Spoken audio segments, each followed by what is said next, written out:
Hello all to round one of the Punishing Maverick deck for Forcing the Will. We win the die roll, so we will obviously choose to go first. And we'll start for the hello, good looks. This hand, um, I don't think we'll keep since we can actually not play any of the cards. We really need that white. So I'm going to mulligan down to 5, and this seems like a much better hand. Just because we have access to all the mana that we need, and also we have a good turn 2 drop and an excellent turn 3 drop, and if he's going aggro we have our Punishing Fire. So I will start off and I will just lay down a Windswept Teeth and pass the turn. I'm deciding to play Punishing Maverick over regular Maverick just because I've been seeing a lot more aggro decks lately than I have control decks, so usually when I see more control decks or combo decks, I will go with just regular Maverick instead of Punishing Maverick, just because I think Punishing Maverick is just a much better alternative. So at the end of his turn, we're going to sacrifice the Heath, and we're actually going to get a Taiga right now. We're not going to get the Tropical Island just because we only really have one blue card.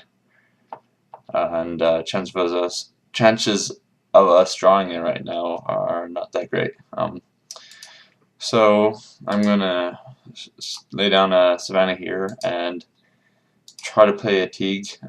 Maybe just try to get him to waste some counter spells if he has it, or maybe pitch a Force of Will to it, since it kind of stops Force of Will. So it'd probably be better for him if he had a Force of Will to use it now, but we'll find out. He may very well have days. It's hard without actually seeing more than an Island and Brainstorm, because that's pretty standard for a blue deck. So we have no idea what he's playing, and he's going to let the Teague resolve, which is good for us. Teague is just amazing. It shuts down just a number of decks, especially combo and control decks. See, so he lays down another Island. I wonder if he's playing High Tide. I could see that. And we draw a Wasteland, which appears to be kind of useless right now.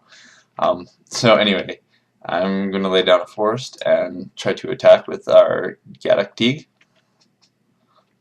Obviously, he has no blockers right now. And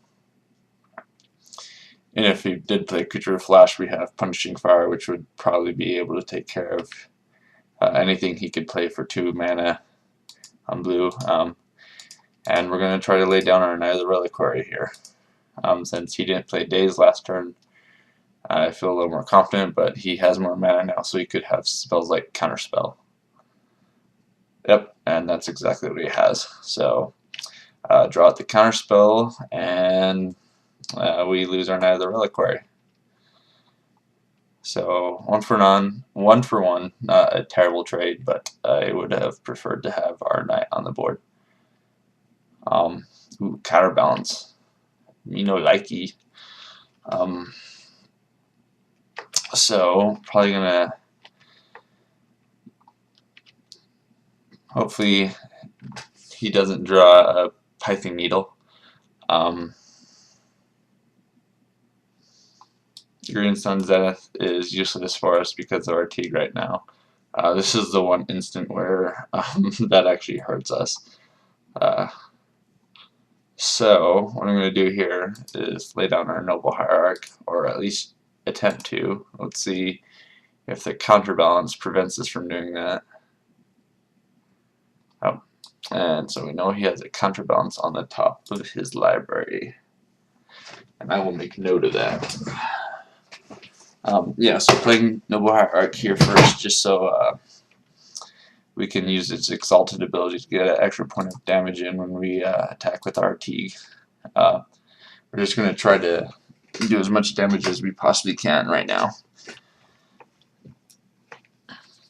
And that's why I played that on my first main phase instead of my second. So we get in 3 points of damage successfully, and we basically pass the turn, and it appears that he's stuck on 2 mana right now. So draws Brainstorm, so kind of don't know what he's playing right now, or what he has on top of his library.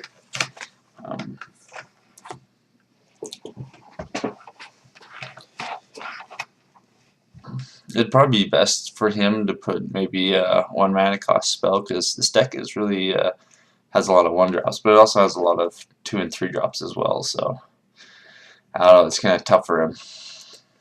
It'd be nice if we could draw like a Batterskull or Elspeth right now. That'd be really, really awesome. Okay, so he has the Tundra. I will be wastelanding that. Oh no, he is going to stifle that.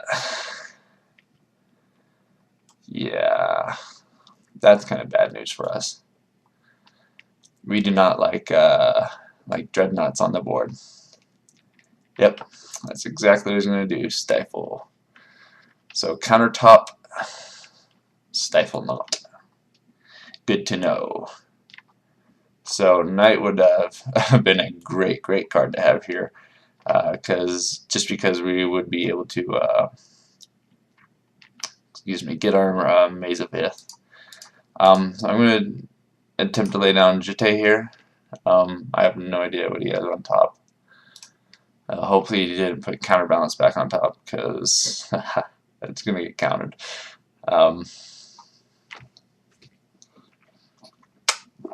But we will see. Living Ring. Alright. I don't know why he chose to reveal, because he brainstormed, so he obviously knew that he didn't have a 2 mana cost spell on the top of his library. So he either forgot, or he just wanted to show us that he had an Oblivion Ring, which he won't be able to play because we're getting rid of his Tundra right now, unless he brainstormed into some lands. So, excuse me. We're just gonna pass the turn right here, because there's no point in attacking into 12/12 Dreadnought. So we know he drew the Oblivion Ring. So that's in his hand. He might possibly have another Counterbalance in his hand as well. If I was him, I'd probably hold on to that, use that for maybe Force of Will food, since it's kind of pointless to have 2 Counterbalances on the board. Double stack Counterbalance doesn't really do anything. Okie dokie, so we are down to 7.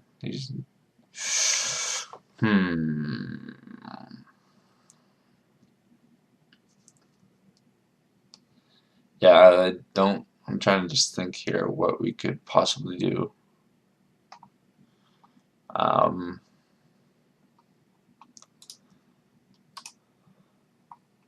So I'm gonna try to play a Hierarch right here.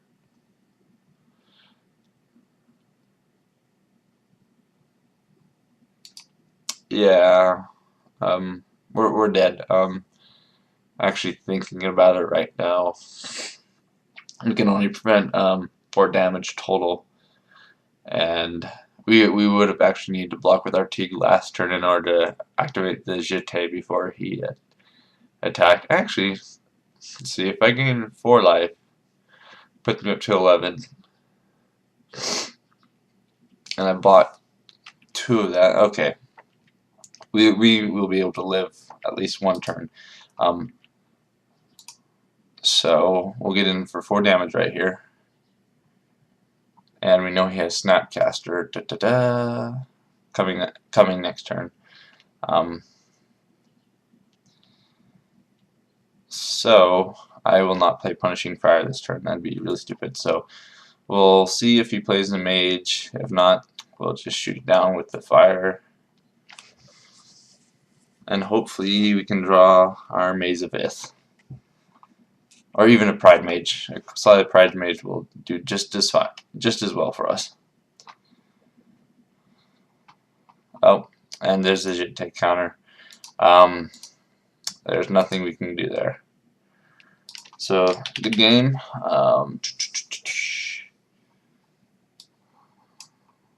Punishing Fire is not as good. This matchup, Spell Pierce is pretty good. Throw in another Maze of Ith.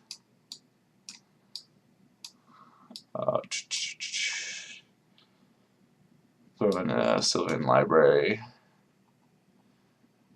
Go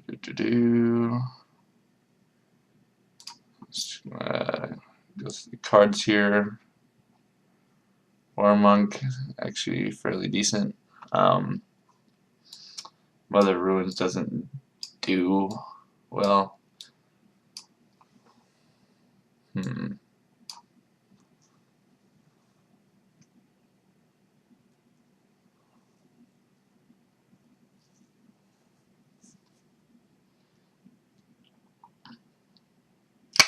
So I think I'm gonna just take out one Mother Ruins. I don't think we need to add anything else right now. So we add the extra Maze of Ith. Reliquary is good here. Teague helps against the Force of Will, but against Stifle Knot countertop, it's going to hinder us with the Green Sun's Zenith more than it's going to help. And so I'll add in a Crucible of World. That way we can bring back any of our fetch lands, our Mazes of Ith, or use the Wasteland effects over and over again. So I think that's good. I will submit and see how it worked out for us. And we would like to play first. Oof, that hand is terribly mana heavy. We're gonna mulligan to 6. And this hand is a little more bearable. We'll just mulligan to 5. New. And hopefully we can maybe bait out a turn 2. He'll try to play Stifle Knot. The Stifle Knot combo, and we can Spell Pierce him.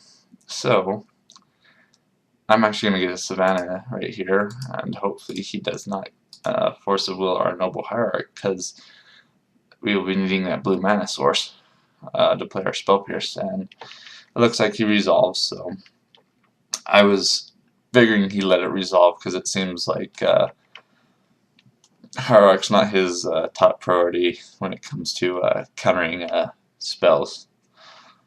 So not going to show him the Wasteland right here. I'm just going to lay down Taiga and pass the turn. I will hopefully see if he taps out this turn. I will try to Green Sun Zenith for another Reliquary next turn. Ooh.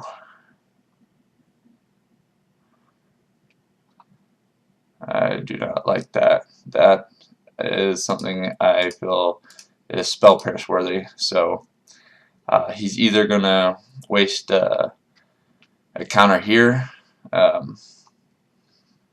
because it would be ideal for him to have Divining Top, especially with the countertop combo. And he lets it pass, which allows me to believe that we may very well get our the Reliquary next turn, which is good news for us. Ooh, and we hit the Stoneforge Mystic. So still not going to put out the Wasteland just yet.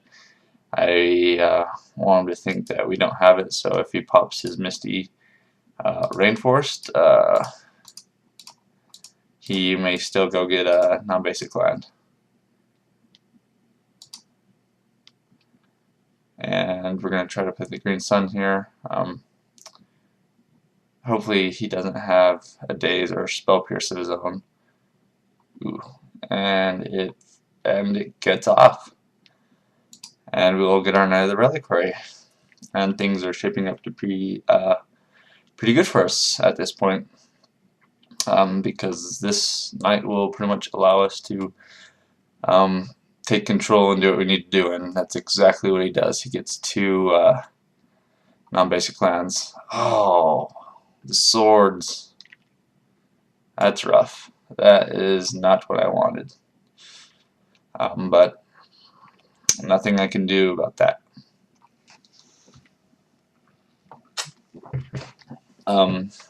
Even if I did have the spell pierce still, I would have needed to wait another turn in order to play both the Green Sun as well as my spell pierce. So he throws down a counterbalance, which is not my favorite thing in the world. But ooh, tempting. So what I'm going to do here is lay down our Wasteland and take out his untapped Tundra.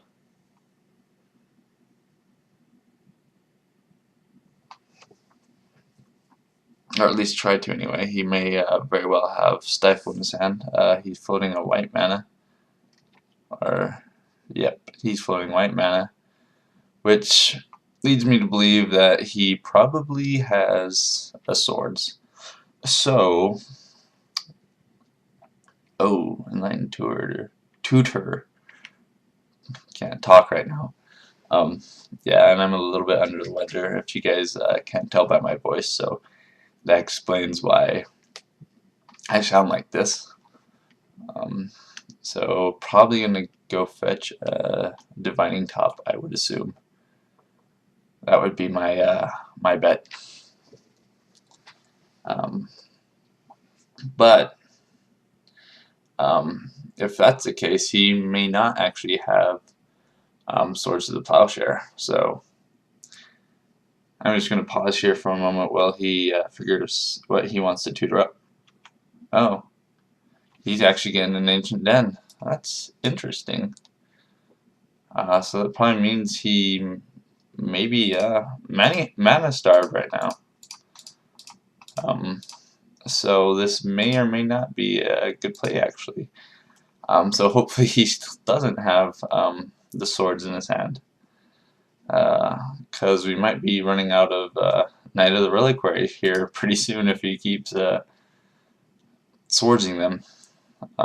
Bad Mage is pretty good too, but I still think Knight's the best choice. And then, oh, if we could draw a Crucible World with Knight, oh, what kind of damage we could do. So here is probably where we will find out if he has swords or not, because if you have swords, you're probably going to want to play it while I'm tapped out.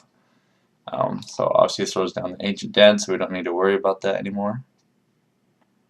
Oblivion Ring. Ah, that's another possibility. Did not even think about the Oblivion Ring. Trinket Mage. Okay. Okay, so now the Ancient Den play is making more sense because he can tutor up the Pithing, not Pithing Needle, the Sensei's Divining Top. Or, that's what I'm assuming he's going to get. That's usually what counterbalance decks like to get. So for round 1, Punishing Maverick's probably not the most ideal one to play against this kind of deck. This deck that we're playing against, the regular Maverick would be a better version to play. But Punishing Maverick still can win versus this deck. It's just not as good as a standalone Maverick deck. So, ooh. Got a Grove. Grove at the Burn Willows.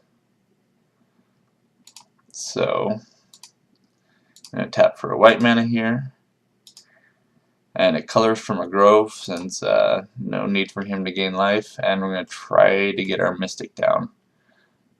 Could very well get countered right here. Should be bad news bears for us.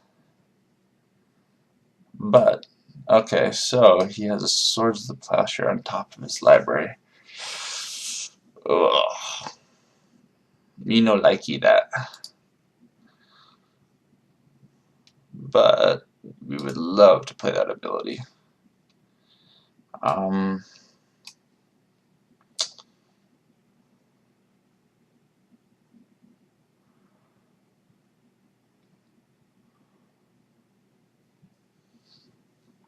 As much as I love Batterskull, I'm thinking Sword of Light and Shadow may be a better choice in this situation. Just because it gives us protection from Swords of the Plowshare. So I'm going to get Sword of Light and Shadow right now. Unfortunately for us, we can't play it and equip it. So I am going to tap out right now in order to get the sword onto the board right now. I mean, I could wait next turn and try to do it with Stoneforge, but he obviously hasn't played Daze or Force of Will on anything else, so I'm doubting he's going to have it, and he has a Swords of Plowshare on top of his library right now. So if he does try to Swords our Knight, which he more than likely will. Actually, you know what? I'm not going to mess around with it. He could have Step from his hand. I'm going to get rid of the Taiga, and that will also allow our Knight to get bigger and give us an extra life. And I'm going to go grab our Maze of Ith right here. Do you have any? Ooh. Oh, he concedes the game right there. Okay, well, that works just as well for us. He probably thought we had another extra mana. It's the only thing I can think of.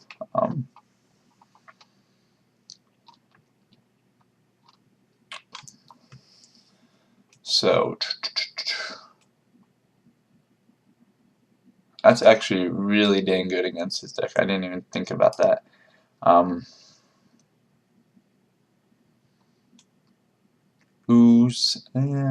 That's actually not very good versus his deck. However, I would like a better chance to get that because this way it'll shut down his Sensei's Divining Top. So I'm going to take out the swords and add in Enlightened Tutor. Actually, take out another Green Suns.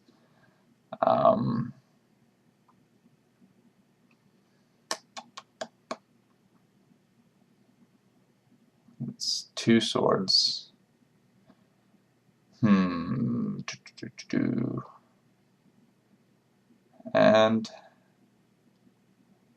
I think that'll actually, yeah, I'm a little more scared of Dreadnought than that, so I think I'll have 2 Green Suns Andersons, 3 swords, and cement, and we'll see how it goes. Awesome. We have our tutor on the very top. So, would you like to mulligan to 6? No.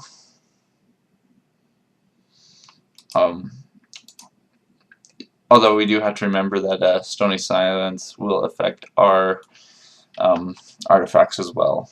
So we got to be careful how we go about that. We just don't want to just instantly drop down our tutor and just go get Stony Silence just because we can.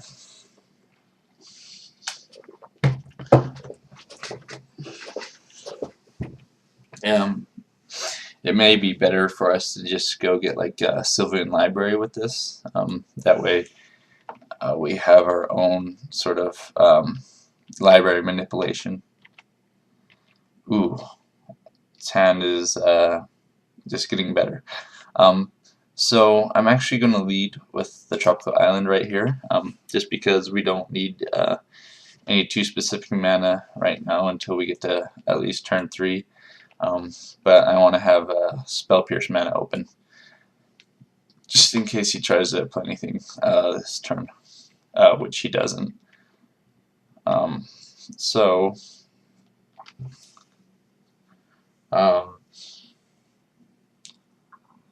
to plays an Ancient Den. So I'm going to attempt to lay down our Stoneforge here. Just try to bait out any counters that he may have. And yep, it is successful. Spell Stare, not the counter I would have liked to have baited out, but nonetheless, it's counter baited. Ooh, if he's mana starved, I may very well lay down my Pridemage and shoot his Ancient Den down. Ideally, I would like to have the Pridemage stick around a bit longer, but yeah, no, that's not going to happen. He drew a Tundra, so no point in wasting that. Oh, no. Not the Dreadnought combo. Whatever shall we do? Pridemage, wink wink. So hopefully, fingers crossed, he doesn't have a counter, because we do not have enough mana to both play Qasali, Pridemage, keep it safe, and activate it. But, well, actually 2 Pridemages. Worst case scenario, he gets 12 points of damage in this turn, and we have to wait a turn to try to lay down another Pridemage. So I'm going to play the Taiga here. Green, white, boop. And if he has Force of Will, he will definitely want to be playing it right here. But I haven't seen him play Force of Will yet, so I'm kind of hopeful that he's... Oh. Well, actually, that's good for us, because it gets rid of Brainstorm and Force of Will, and I will try to play my Spell Pierce here. So not only does he empty his hand, but he will do a 2-for-1 right there. Actually, he doesn't... Well, yeah, just my Spell Pierce, but he doesn't actually get the card that he wants to get rid of. So we have Pridemage on the board, but he could very well have swords. Yep. So that is fine. Just once again, emptying out his hand. But we do have the Pridemage of our own still. We have another one, so that was a lucky top deck on our part. Had we... it's true. I was trying to think, had we only drawn the one, if I would have waited the next turn, but he would have had mana open for the Spell Pierce. So, white and green, try to lay down the Pridemage right here. And, ooh, he could have Stifle. I'm going to go for it right now, because he only has 1 card in hand. The chances of that being Stifle, fingers crossed, not that great. So we still have our Tutor in hand, in case we need it. And he's down to 2 cards. Make that 1 card. And I'm going to sacrifice the Misty Rainforest here, because assuming he doesn't have Stifle, because if he did, he probably would have used it. Don't need a blue. I think we'll just go straight up Savannah right now. I'm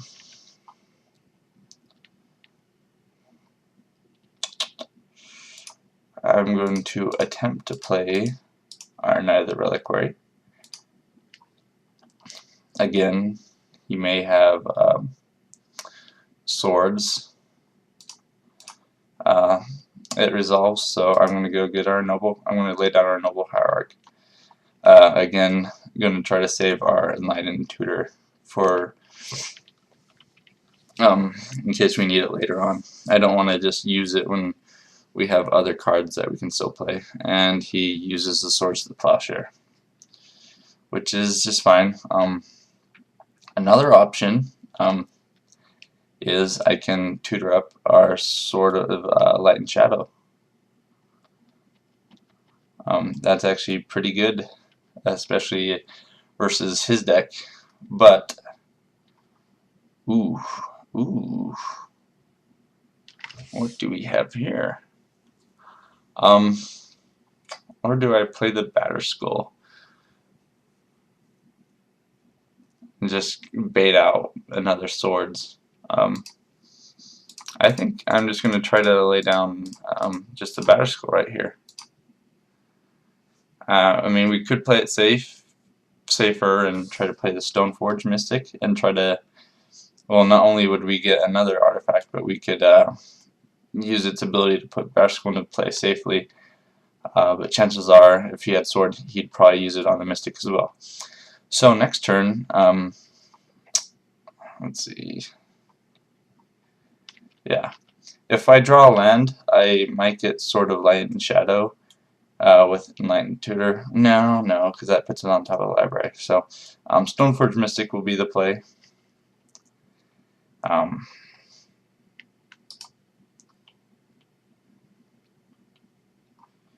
And I'm just going to attack with our little germ token. That way we will gain 5 life. And keep us from dying from Dreadnought. So, I'm not going to tap out the blue mana. I just wanted to think we have some sort of counterspell. But I do want to leave one white mana open in case we need to use it for our tutor. Ooh, what do you have here? Counterspell. Okay. Seems like a good option there.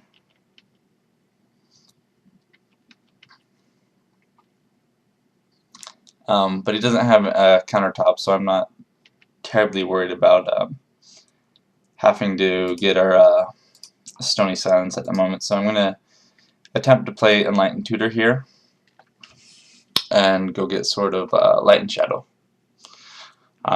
Just because it'll keep us, not only will it give us protection from Swords of the Plowshare, but it'll allow us to bring back our creatures. So if we can get that resolved, I believe that will allow us to win the game. I am that confident in this sword right here. It's actually why I prefer to use that over Fire and Ice, just because it has the Pro White ability. So now we have one bad AA germ. This guy means business. Look at him. Doesn't then just freak you out? At first you're just like, oh, 7/7 germ? Psh, not too bad. But then bam, protection from white, protection from black, vigilance, lifelink, and I gain 3 life and return a creature from my graveyard. Yes, thank you. Put me on the list. So,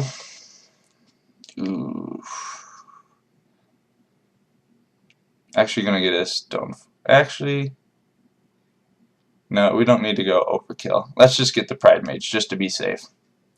I was thinking Stoneforge, but I mean, if you have a Pro White Black Germ token, that's more than capable of doing 7 damage next turn if he doesn't play anything. So if he does by chance have a Dreadnought, then he'd be able to block our Germ. Whereas if we have a Pride Mage, he can't use a Stifle both on the Dreadnought and Pride Mage. So that would be the better option for us. So I'm just going to pause here while he thinks about what to do. So it looks like our opponent just decided to just disconnect. So there you have it. There's round one of the Punching Maverick deck, and hopefully we'll be just as successful in the next round. I'll see you there. Thanks for watching.